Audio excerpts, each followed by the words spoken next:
Yeah, package from China.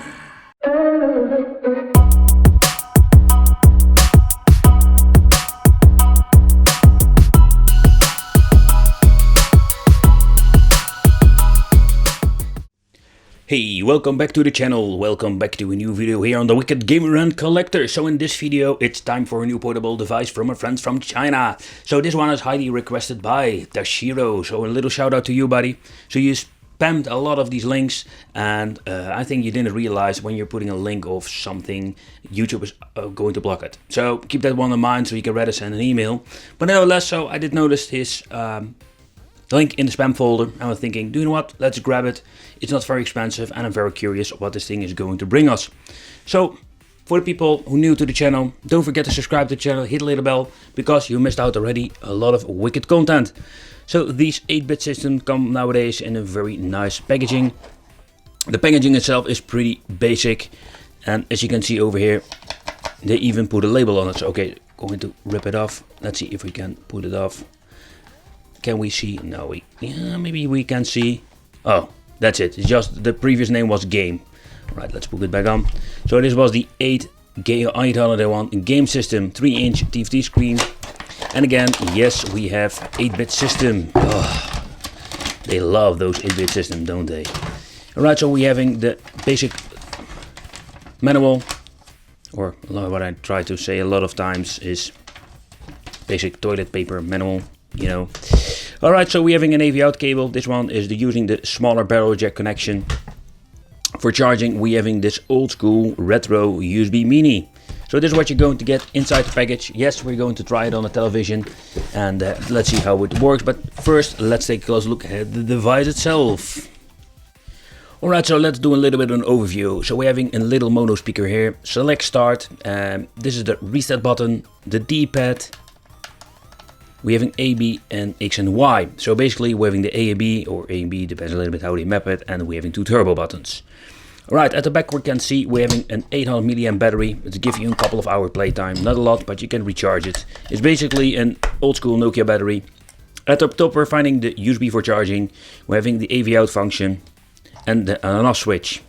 Volume control is over here, and there's nothing else to say about it. So let's remove the screen protector and let's see what we're going to get. We have a different sound in the menu, and I must say this thing weighs a little bit heavier than previous models. The D-pad feels very nice. Oh, by the way, every time when you're resetting this thing, you're going to get back to the menu. Just want to say it. Alright, let's zoom in and let's scroll a little bit to the 800 games. Very curious what we're going to get. Alright, so the list starts very naughty with a lot of familiar games. And again, this D-pad is very comfortable. You don't see that very often with cheap devices. So far so good. See a lot of familiar games. We're having Chip and Dale 1, 2, 3. Let's see, we have more. Dead Fox. We're having all the Turtle games. Turtle Fighters, Turtle 3, or the arcade version. And the normal Turtle version. Okay.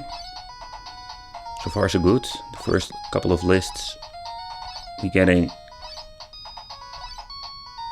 a lot of familiar games, but as you can see already, we are going to the 100. Yeah, we're getting a lot of crappy games. Battle City 2, Battle Tank, I know for a fact that it's the same game.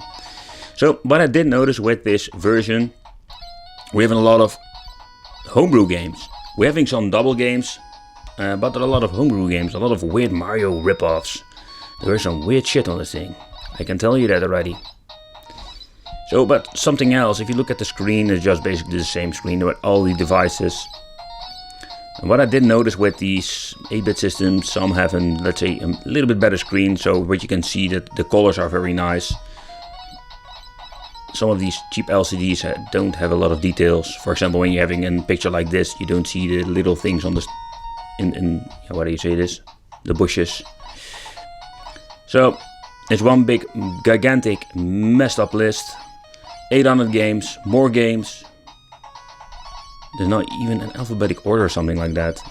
I did see a lot of games that I didn't see before, so I think you can take a couple of hours searching through the list and just try games to see which one you will like. Okay, Killer Tomatoes. That sounds promising. So, shall I just boot it up? Let's see what it is.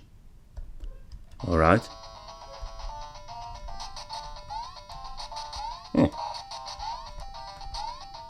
It's basically a game that is released back in the day. Alright, whatever. Alright, and again, what I told you, that we're having the reset thing. So this is what you're going to get. As you can see, we have a lot of weird stuff going on over here. Oh, we have a lot of contrast now.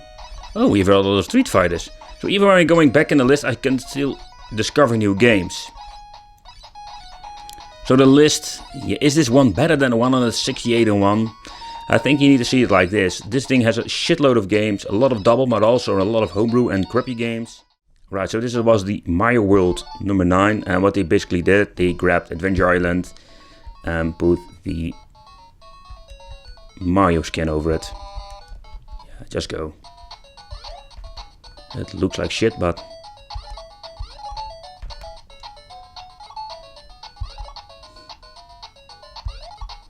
alright. Again, I love this D-pad and I love the touch of the buttons. Alright, I just wanted to show you that the jump button is over here and we have A, B over here, not A, B like this. So just a little bit what you used to. I personally like to play it like this, like the original controllers, but a little bit of a detail. The sound is not bad. I don't notice any weird screen tearing that I have seen in previous models. It was a game like Fight Galaxy or something like this. Oh, Gunmag. So they're basically using different names. Wow, this is a really happy tune.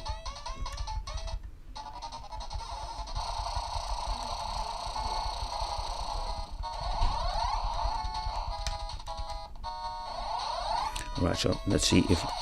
So what I did notice with the D-pad, if you're playing adventure games, but if you're going to move like this, you want to use the full D-pad, you will notice it's really horrible. Just for going left and right and up and down, there's nothing wrong with it, but... So if you want to play some games that you need to use the full D-pad, no, this is not going to be perfect. Alright, so this is a very great example. We're having Dig Dug. Let me guess, Dig Dug? Yeah, it was more a Captain Obvious moment, but... You know, this is what I wanted to show you. They are so naughty. This is what we call double naughty. So basically they are using licensed games with a different name. So that is basically try to fool you with more games. Yeah, naughty. We have the game called Trump Tank. Oh, this is basically a real game. Alright. This sounds really fun. What the hell is this? So we're having... So this is basically a racing game where I'm going to shoot things. Something came from behind and I have no clue what. Well, I really like the hypertune. And also one thing that I noticed with this thing is that the volume is very loud. This is not normal.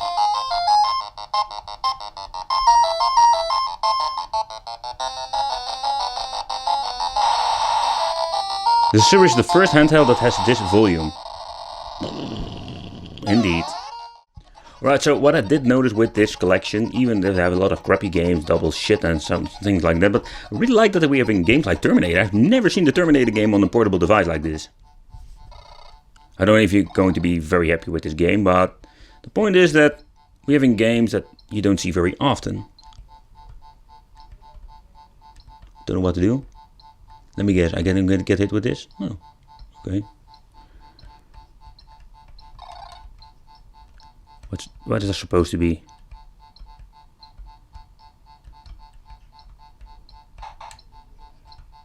Is it supposed to be in Terminator or what?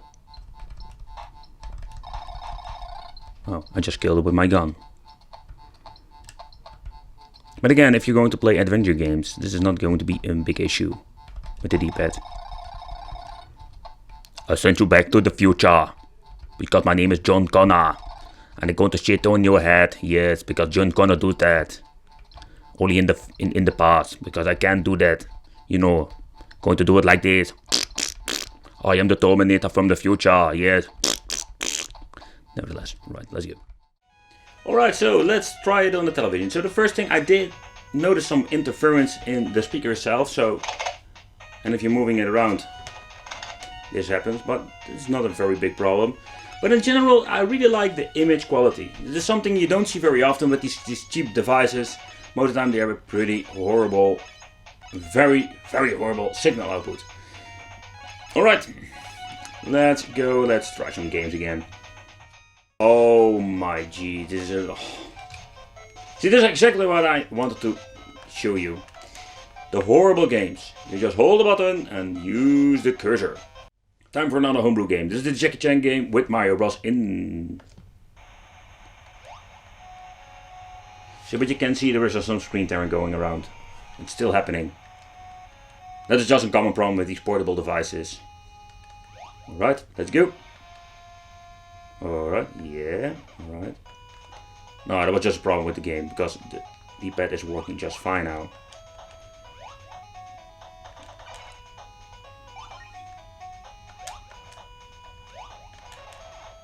Oh yeah, that's what we call the roadhouse kick.